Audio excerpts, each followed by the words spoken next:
My incredible guest. We are going to be talking and taking the next hour to really look at what the future of the United States looks like, what the future of our careers look like, and what the economics behind that, really the underpinnings of those economics look like as well. So I want to welcome my very special guest, a brother of mine, Vinay Singh. Vinay, thank you so much for being on the show tonight. Thanks for having me, Sean. Yes, yes. So Vinay is an author of the book Your Future in Pieces, and we're going to get into that a little bit. He is the king of ageism and wageism. And so, Vinay, why don't you talk to us a little bit about how you came to this work and what ageism and wageism really means? Sure. So how I got into this work was I spent 21 years in talent acquisition, recruiting, staffing, whatever you'd like to call it. And I came from actually a time long gone where you actually spoke with everybody and every candidate that sent you their resume.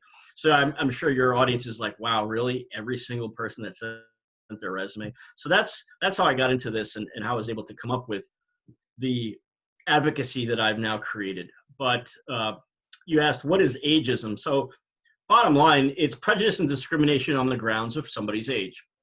The national, it's against U.S. federal law to discriminate against a person's age, just like gender and ethnicity. If you're 40 and over, you're in the aged protected category. And income inequality is what it is. It's the groups of people that get paid a wage that does not meet and does not keep up with rising inflation.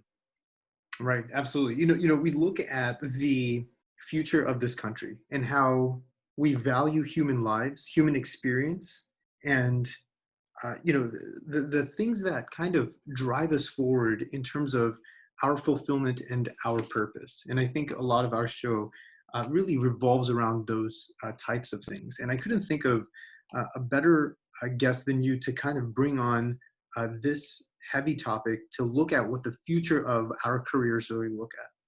And let's reframe it here. And, I'd like anybody who is out there to call in with your ideas, with your thoughts. 972-501-9390. Radio is out where your voice matters. I want to talk a little bit about why the younger crowd, right? Why these young, fast, innovative coders kind of go in and start looking at people who are above the age of 40, especially in tech, and say, man, I could run coding circles around this guy. Why is he on the team, or why is she on the team? So there is something to be said about speed, and there's something to be said about quick innovation cycles. And what are we gaining by doing that, and what are we really losing by being a part of those infrastructures and those teams and those startup companies? Sure. So I think what you're asking is, when you're young or you're in a startup, what is the reasoning behind not hiring older people? Because coders have this idea that only young people can code real fast. Is that what we're asking here? Yeah, absolutely. Well, isn't it interesting that the average age of a CEO, startup or non-startup, is age 58? So I don't know if that's really something to do with age. And let's be fair, human plasticity is quite long. If it wasn't, the lifespan of learning wouldn't go way past 60s and 70s and go into your 80s and 90s, actually. To be fair, my nieces and nephews are in Generation Z, and they're about 11, and 13. And they're slated to live to be 100. Right. So if you're living to be 100, and your brain power and human plasticity, which is scientific, lasts a very, very long time, then science debunks that people in their 30s, 40s, 50s, and 60s can't keep up. Yeah. And I think a lot of 8th, 9th, and 10th degree black belts that are in there that would be considered senior citizens would also have something to say. Nice. Yeah. There's this Netflix show that I watch called the 100. I don't know if you've seen it or not, but they separate people on different degrees, right? One challenge I think that they did was on age, right? So they took their 20s, 30s, 40s, and 50s, and they found different dynamics, right? So the people in their 20s were less communicative, and they didn't work as cohesively as the 40-year-olds. The 30s were had strengths in both, and they won the competition. But you look at, and then the 50s and the 60s did really well on specific challenges that did like more analytical thinking, and then they really respected each other's ideas and each other's thoughts and approach to the issues, but they weren't able to sometimes get it done in a compressed period of time. When you have dynamics where you bring people in of all experiences and diversity, that's kind of the society that you want to perpetuate. That's kind of the ideals that you want to do. It's the philosophy of, if you want to go fast, go alone, but if you want to go far, go together. And right now what we're seeing, and this is something that, you and I talked about while we were preparing for the show, was these young tech companies, these young startup companies that are just going as fast as they possibly can. And they want to get to a certain valuation. They want their shares, they want their stake in the company, they want their shares to have equity within them. And they want to exit as soon as possible and get sold to some of the big guys. And so what they do is they keep their operations very lean. They take the coding jobs. They're people that are just like coding around the clock, and they're trying to just launch this product iteration after iteration, and they get Sure. acquired, right? And then when they get acquired by a company that has the experience but doesn't have the smaller guys, and sometimes the small guys come in, the young guys come in. Talk to me about that dynamic that you see. Talk to me about, what we're seeing in terms of the agency that's being taken away from the older crowd, yet we're going to be aged into that sooner or later anyway. Millennials are in their 40s now, right? Well, that's right. But let's just look at a couple of things that you were just saying, and I really appreciate a lot of it, because you're really speaking to exactly why we need to be a multi-generational society. Absolutely. Young coders spend all day and night, every waking moment, barely sleeping, just coding around the clock. But where are they getting their direction, their mentorship, and their leadership? Where are they getting their vision? It's probably from the first seed, the pre-seed, the venture capitalists. And I bet they're not 18, 20, 30 years old. Those are people that are older. You also mentioned in your 20, 30, 40, 50 thing that you just mentioned, and you said 40s and 50s or 50s and 60s, they were more analytical. Where's the data analytics and the data, those analytical capabilities coming from? So much of those kind of capabilities could be passed down to younger people in the form of something that is all but dying and dead, which is mentorship. Right. But when companies push older people, and by the way, I need to get into this, because age discrimination, so my definition and my advocacy puts ageism on its head, 180 degrees. Ageism isn't about older people. It's about not just older people. It's much more actually about younger people and prime age people. But you can ask me about that in a second. But so what I'm trying to say is, to answer your question, is the 20s and the 30-year-olds need the 40s and 50 years old, and the 50s and 60-year-olds needs the 20s and 30 years old. Everybody needs everybody, because if everybody worked together, let me tell you something, they would get to where they need to get to in speed even faster, because this break it, and just don't worry about it. It doesn't, this is just some kind of a myth, just Right. like a unicorn. It doesn't exist. If you keep breaking things, who's going to hire you? And if you keep breaking things, that doesn't prove that you're smart or exceptional. You just left a trail of broken stuff.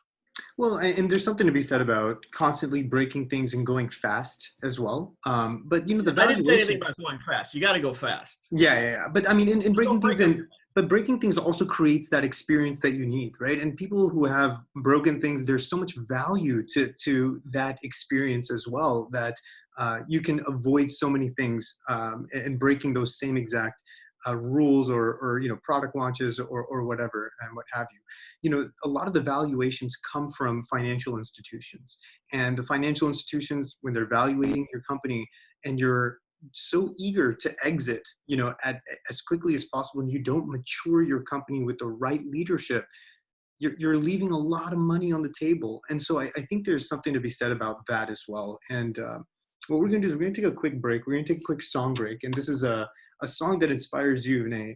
It's Christopher Cross. It's Ride Like the Wind. And so tell us what you think about when you hear this song. Well, it's just like what you said, right? When you say breaking things, I just consider that making mistakes and learning from them. Right. So, you got to move fast. You've got to move very quick, but you've got to make good decisions and you've got to remember and learn your lessons. So riding like the wind means just keep going and take on as much as you can. So it is breaking it, but just making sure that you don't keep breaking things over and over again. I agree. But I love I'd it. like to go as fast as possible. Yep. I love it. I love it. Okay. We'll be right back with Vinay Singh.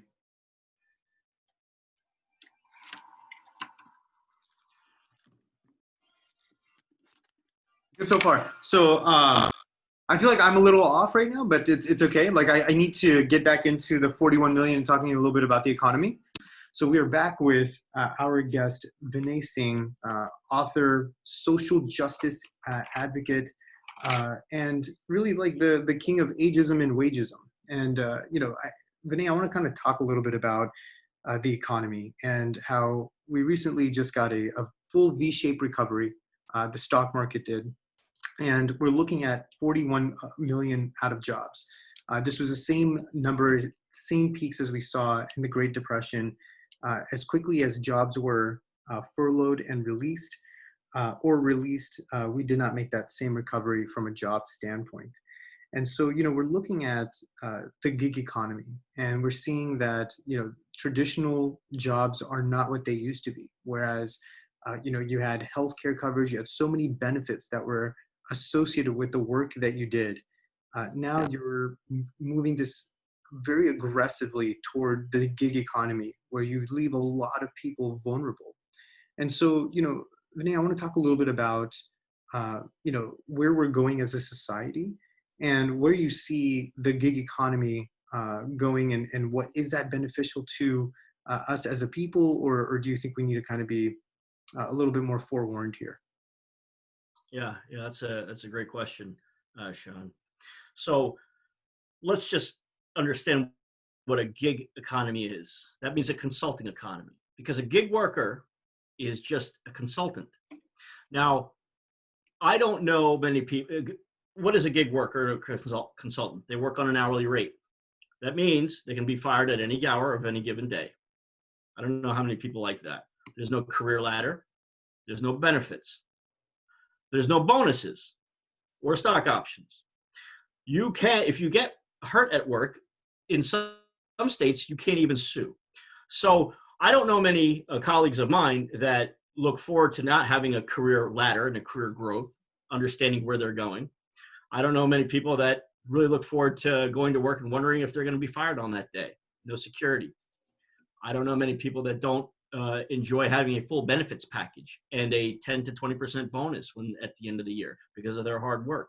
So I'm not sure if the gig worker or people understand that the gig economy doesn't really benefit the individual. The only person it really benefits is if a company doesn't have to payroll and put a benefits package to like 30, 40, 50% of their workers because they're gig workers. Let them worry about their own benefits. Let them worry about their bonuses. By the way, gig workers don't get paid when for days off. Women, if they have to have maternity leave or paid holidays, you don't get any of that. So there's a lot of loses to the gig worker. There's not really a lot of benefits. Yeah, when I look at the gig worker, when I look at the gig economy, I see a fee-for-service economy. And I think there's, as you said, there's a lot of gaps within it, right? You don't have any social safety network, right? If you are not able to work, then you do not get paid, and the government cannot support you, or they will not provide any healthcare insurance. There's no retirement. You're still paying taxes, so you're paying into the system, but what you're getting out of it is, policing. And if you're, let's say, you're a person of color, you're Black, well, you're paying for your own brutality, right? You're not going to get paid unemployment because you don't get qualified as a gig worker. You're a contractor. You don't have any healthcare insurance because that was tied to a benefit that your employer was supposed to give you. And so we're not catching up. The policies are not catching up to the needs of the gig economy. And what's happening is you're offsetting a lot of the cost into a bulk pool of people who are going to be disenfranchised if they aren't already. And I think a good example of that is Lyft and Uber and these ride shares, right? It doesn't matter how good of a driver you are. You're not going to get a better car, right? You might get a better rating, but you're not getting paid more for that same 2-mile drive or that 12-mile drive of driving Minnie and Roger to the airport if you're just a person who gives excellent service. So you're right, there is not a way of promoting for the same thing that everyone can do. And when you look at the gig economy and you think about the ideals of, I'm going to say the C word, I apologize for offending anybody, communism, and you look at the idea of, hey, it is people that have to do a gig, and that's just where they have to go. They don't have any freedoms. They don't have anything.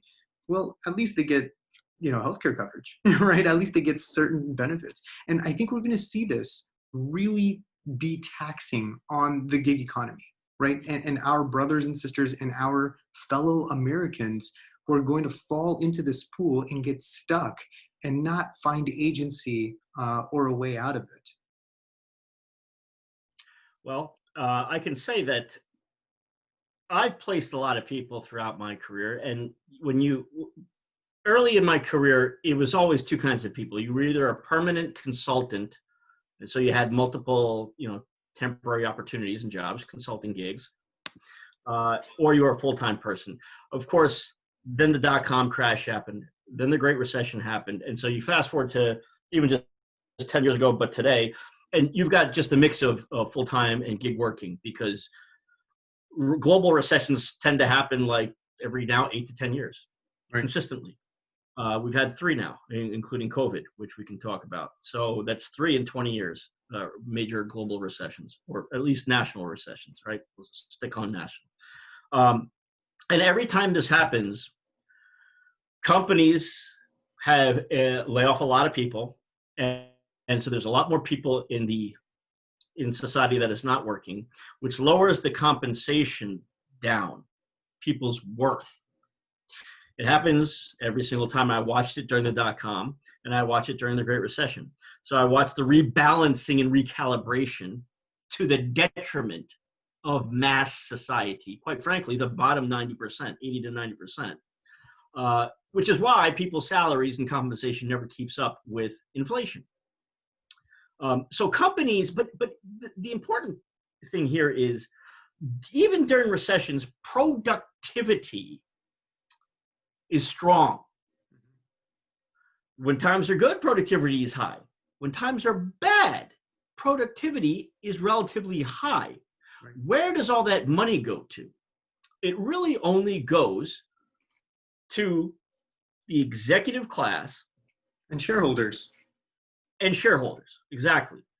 So if you look at the last 12 presidential terms, 50 years, 48 years, regardless if it's Republican or Democrat, regardless if it's the 20th or 21st century, the executive C class has grown about 937. I'm off by a few percentage points, whatever. It's over 900%. 937. I might be off by 1 or 2%. Such a specific big number. Forgive me. Last time I looked, which was 2018. 9x. But yet, right, the bottom 80% is 0.2%. Right. Which is not even catching up with inflation. Inflation is about 2% a year. In 2015, people were actually making slightly less than people in 1979. Right. Yeah, counting for inflation. And there it is.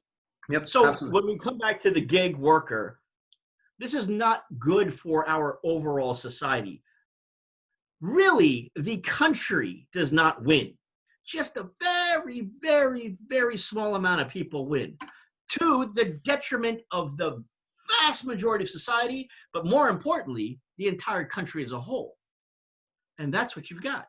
Right. And the thing is that there's so much inequality here to unpack. We're not really looking at, I think we are disenchanted by the same story that America brought to us. the idea is where this is different. You know, we have the American dream. We can be the next Zuckerberg. We can be the next Elon Musk, or we could be the next Jeff Bezos. And I'm here to tell each and every one of you, no, you can't. You're not. You're not that guy. You're just not. There is a one in, I don't know how many billion chance that you are going to It's like be winning the the next lottery. guy.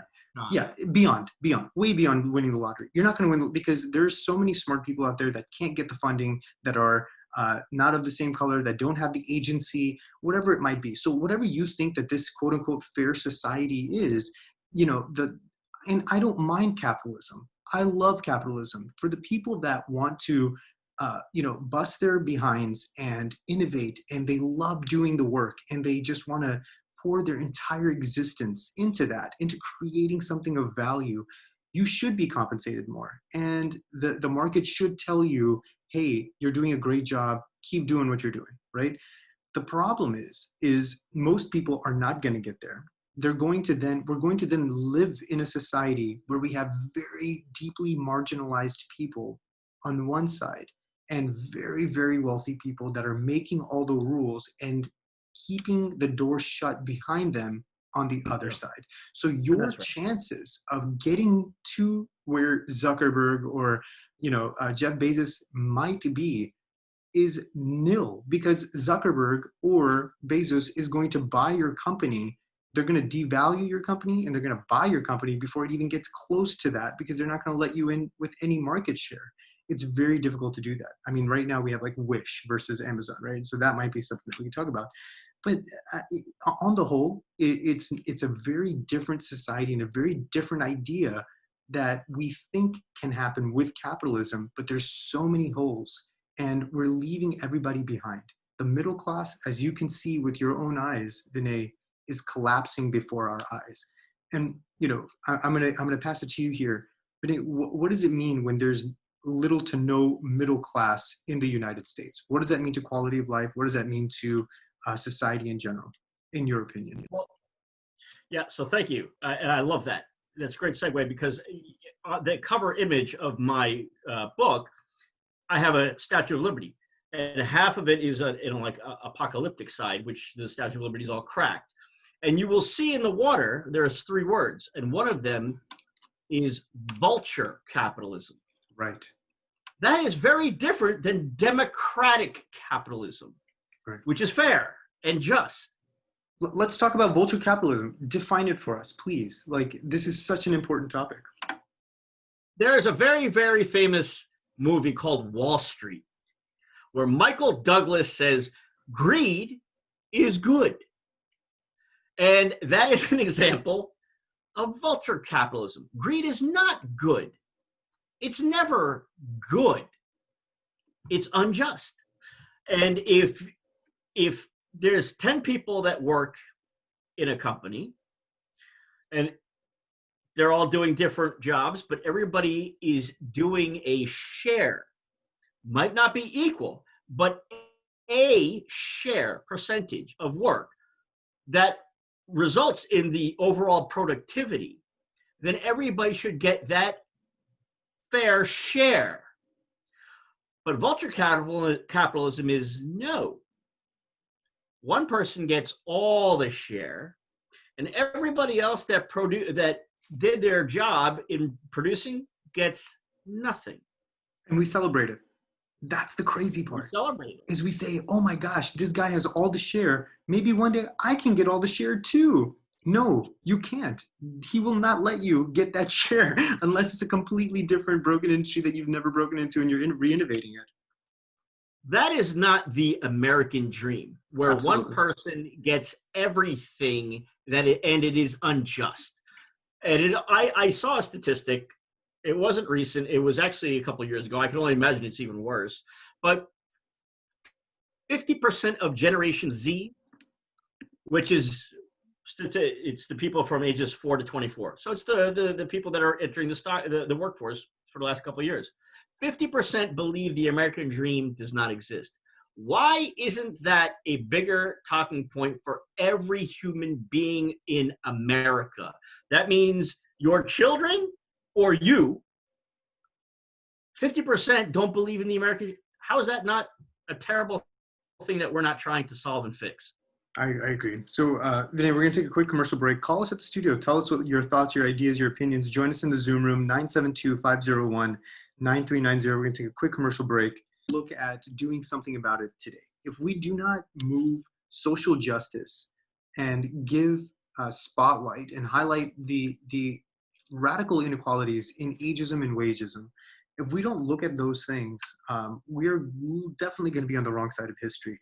And we're not going to understand why we only compensate people minimally for gig jobs that we think that they can or might not be able to do. The amount of investment that we make in the population's skill set is going to be significantly reduced because everything is going to be costing so much more. The cost for attaining certificates and new education is getting higher and higher. The income inequality is also creating a great gap. And so, as we start looking at ending the show here and kind of wrapping up in the next 20 minutes, Vinay, I want to talk a little bit about some of the takeaways that we can take from this 1 hour conversation with you. Let's talk a little bit about, how we value humans' minds, lives, and their experiences. Let's talk about, productivity. Let's talk about social welfare, and really what this idea around trickle-down leadership means. Sure. So we've been talking a little bit about gig and the gig economy and the gig worker, but here's something to focus on for the audience and for everybody, right? When we talk about minds, what are we doing about valuing people's minds? It's not just about the gig worker. It's about corporate America, which is the engine.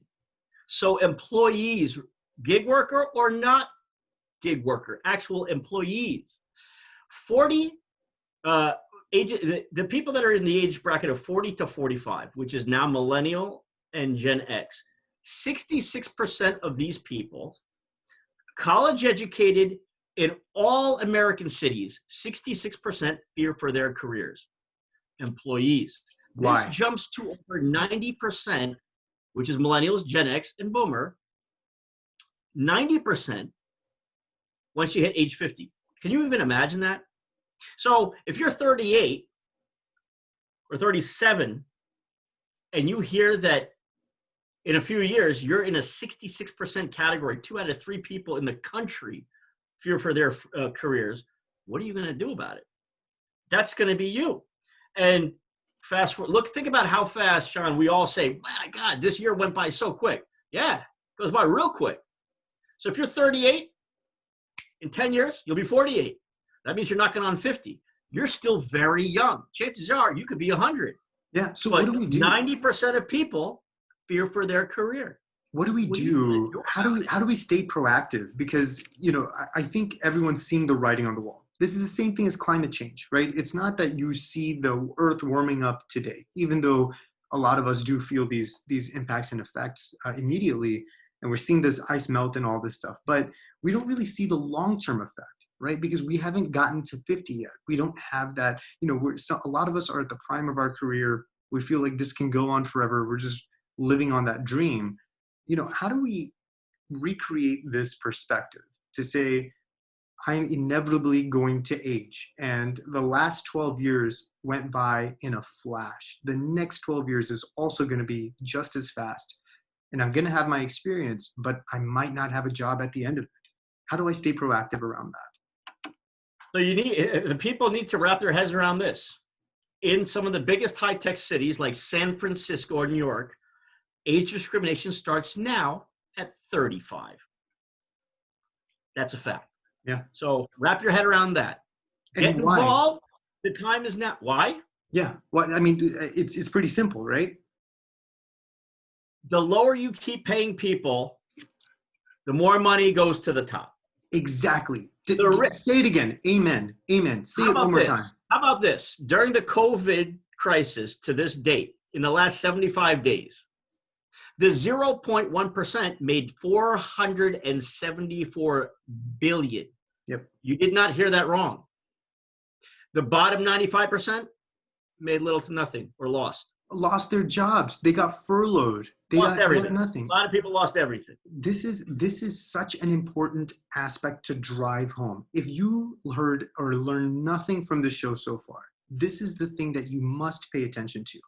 40 million people out of jobs, 41 million people out of jobs. The economy didn't tank. Nothing suffered. The only thing that happened was the rich got way richer. They kind of reinvested back into the economy. They kept the economy at a certain rate, and they kept China out of our economy, because if we had dropped, if earnings actually reflected the valuations of these companies, most companies would not be, the top three that are trillions, $1 trillion plus, would not be valued at that price. You'd have this huge reckoning, and you'd have China that comes in and starts buying, or other countries that come in and start reinvesting their money into the US economy for the recovery. That didn't happen, which the signal to me was, hey, 40 million people, we really don't need you. We have enough wealth at the top here to keep us safe and to keep us afloat. Don't worry. You also don't have healthcare insurance. Don't worry about it. You're going to end up selling your house because you tripped on your sprinkler and you broke your arm and you can't pay for it. So, because you don't have the savings. And so this is the type of society that we're inevitably building here. And we need to make sure that the light of day is going to come to that point. What are we going to do when it gets there? The stock market is not a measure of how the economy or the society works. But there's a number of people that for some reason or another think it does. The vast majority, like 85% of the US stock market wealth, is controlled by the richest 10%. That means the bottom 50% have nothing in it, really. I mean, if you got $1,000, look, it is what it is. If you can wrap your head around that, you can start to understand there's plenty we can do to beef up and bring the American dream back. And when I talk about what can you do about income inequality, you can get involved, because if your voice, it's like if you don't go to vote, well, then that's therein lies your response. You don't have any interest. So if you don't care about income inequality, then, and you know that it happens, it's a multi-generational thing, then does that mean that a person doesn't really care about, how much they make? When people start to care, then they can start to go to their human resources within their company and talk to them about things that they learn on the internet. Or if they went to something like a website like mine, risingmiddleclass.com, where you get real data about what's really going on in the world and how it pertains to you and your salary and your ability to make money. Then there's like, well, what do we do about age discrimination?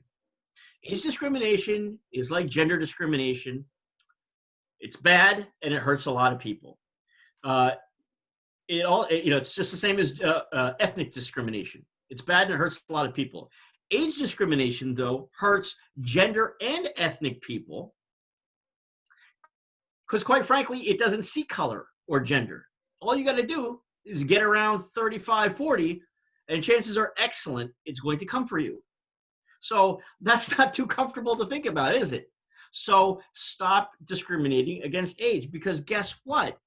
You are getting older. When you go to sleep and you wake up tomorrow, you're older. Next year, you're going to be older.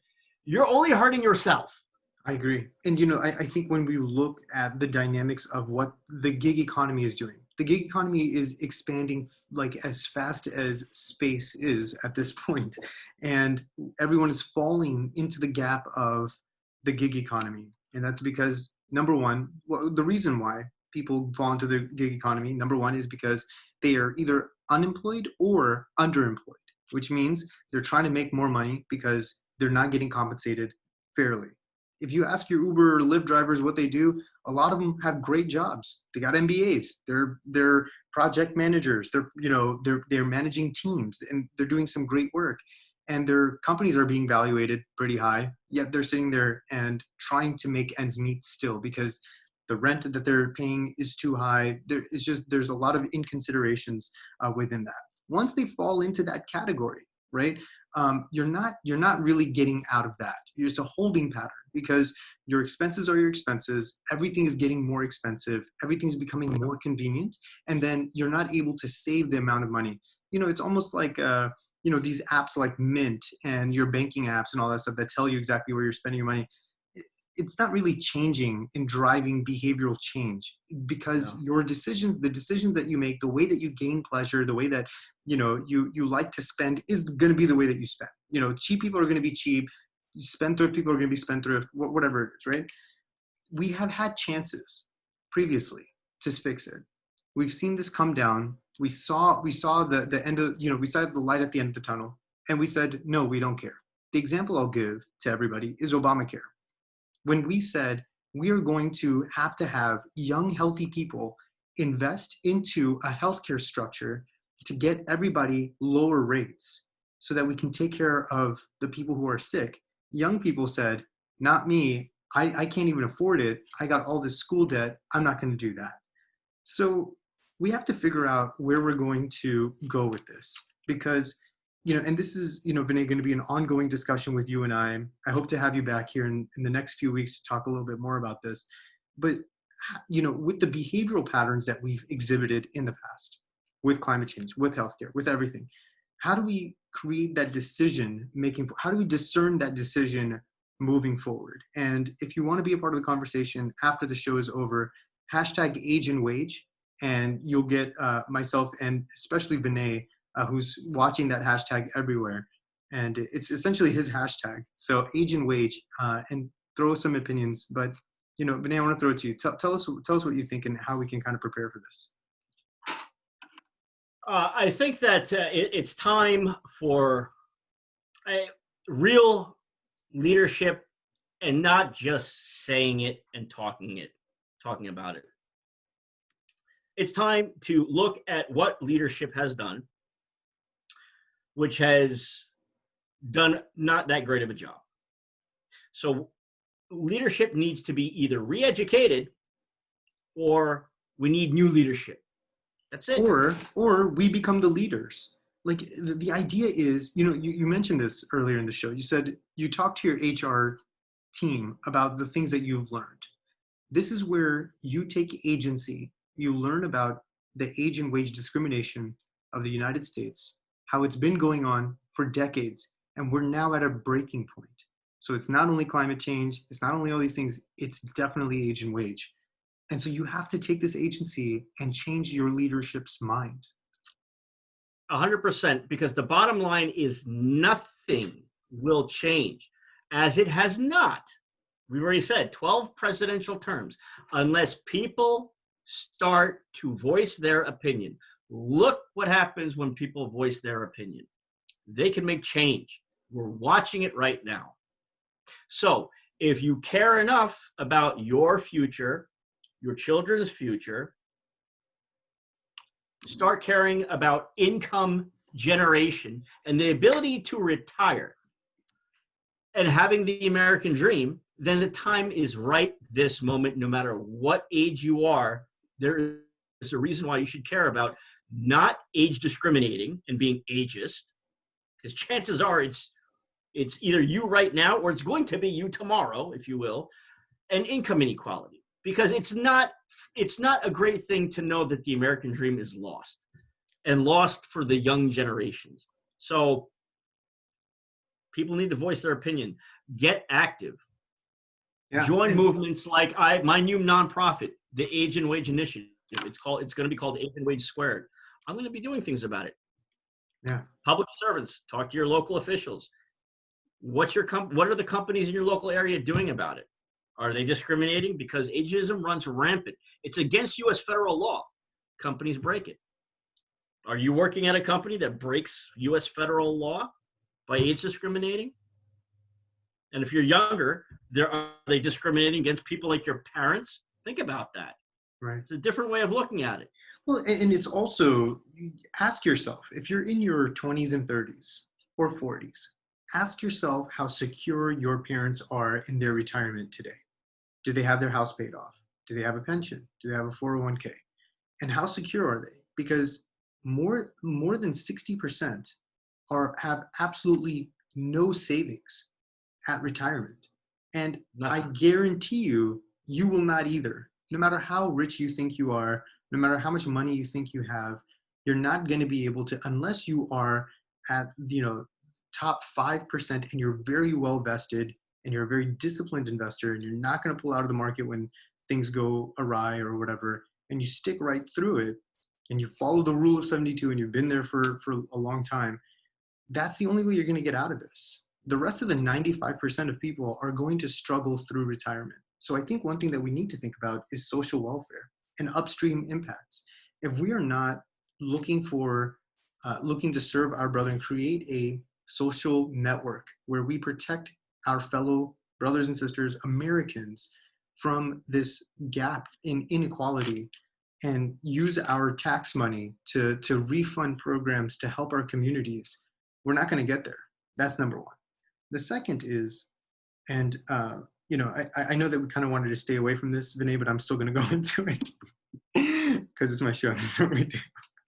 So I apologize. But I want to double down on your idea around trickle-down leadership. The idea that we have one central leadership, one central executive board that makes all the decisions, that creates the valuation of the company and sells that value back to its shareholders and its stakeholders. And nothing is acquired at the lowest levels, right? The way that we treat, for example, warehouse workers at Amazon, right, versus the executives at Amazon are night and day. But when we had a crisis, a pandemic crisis, we found out that the essential workers were the people in the warehouses. Yet they're not being protected. They don't even have adequate healthcare coverage. And I guarantee you, for shareholders tomorrow at $1,800 a share or $2,300 a share, or whatever it might be, Amazon and all of its shareholders are saying, hey, make all those guys gig workers and don't give them healthcare coverage. Make them work like slaves for the company so that we can gain more market share and we can also increase the valuation of our stocks. How many people do you know have more than 100 shares of Amazon?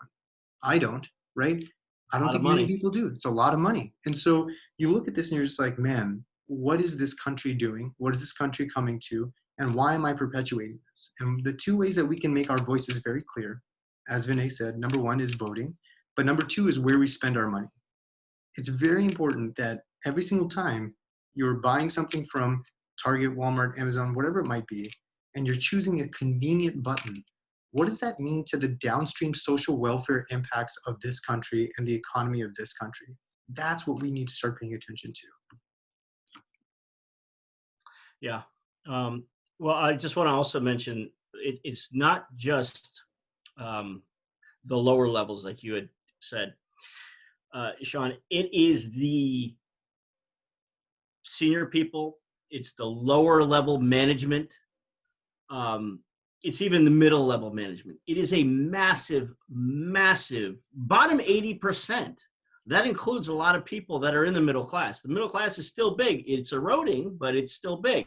But it is what I call a struggling class. And I want to make sure people understand that, because even in the millennial generation, people are putting off getting married and having kids and buying a home.